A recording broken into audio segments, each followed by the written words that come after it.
দাম্পত্য জীবনে শান্তি আসার জন্য স্ত্রীর অনেক কিছুকে হজম করা শিখতে হয় স্বামীর। নবী করিম সাল্লাল্লাহু আলাইহি ওয়াসাল্লাম জীবনে অনেক ঘটনা ঘটেছে।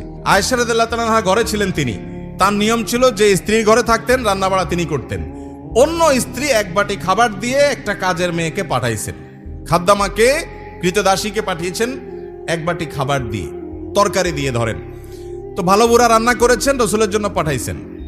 আয়েশা রাদিয়াল্লাহু তাআলা আনহা দরজা খুলে দেখলেন যে কাজের মেয়ে তরকারি নিয়ে আসছে আরেক স্ত্রীর ঘর থেকে। তো এই টাইমে যে কোনো মানুষই, যে কোনো মহিলারই মাথা গরম হওয়ার কথা, আমার বাসায় আজকে উনি থাকবে, আমি যা খাওয়াবো, তুমি আবার ওখান থেকে এক বাটি দিয়ে ভালো হওয়ার চেষ্টা করতেছো।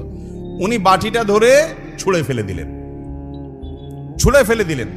বাটির সব তরকারি তো গেছে, বাটিও দুই টুকরা হয়ে গেছে, কাঁচার বাটি ছিল।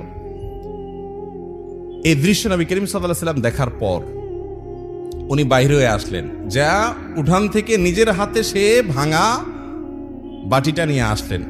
আনার পর একই শেপের একই ধরনের আরেকটা বাটি এই ঘরেও ছিল, আসলে তার ঘরে। ওই খালি বাটিটা নিয়ে কাজের মেয়ের হাতে দিয়ে বললেন, এটা নিয়ে ওই বাসায় চলে যাও এবং খবরদার মুখে তালা, এখানে কি ঘটেছে এর কোনো কথা বলা যাবে না, শুধু বাটিটা সেখানে ফেরত দিবা। ওখানে বাটিটা ফেরত দিছে। যিনি পাঠিয়েছেন তিনি মনে করেছেন যে কি, যে তরকারি রেখে কত সুন্দর করে ধুয়ে সাফ করে আবার বাটিটি দিয়েছে, তিনি অনেক খুশি। এই হাদিস বর্ণনা করার পর কোন মুহাদ্দিস, কোন হাদিস বিশারদ, কোন হাদিসের শেষে এটুকু অতিরিক্ত বর্ণনা করতে পারেন নাই যে নবী করিম সাল্লাল্লাহু আলাইহি ওয়াসাল্লাম আয়েশা রাদিয়াল্লাহু আনহাকে ডেকে দুই চারটা ধমক দিয়েছেন।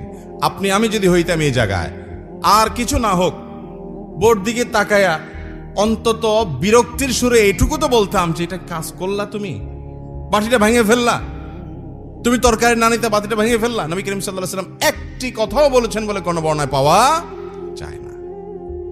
দাম্পত্য জীবনে শান্তি আসার জন্য স্ত্রীর অনেক কিছুকে হজম করা শিখতে হয় স্বামীর, আবার একইভাবে স্বামীর অনেক কিছুকে হজম করা শিখতে হয় কার?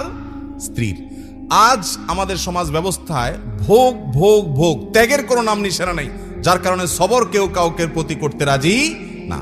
দাম্পত্য জীবনের শান্তির জন্য এই সবর এবং শুকর যা আল্লাহ তাআলা দিয়েছেন সেটার উপরে শুকরিয়া আদায় করার মানসিকতা থাকতে হবে, না হলে কোনোদিনই আপনি শান্তি পাবেন না।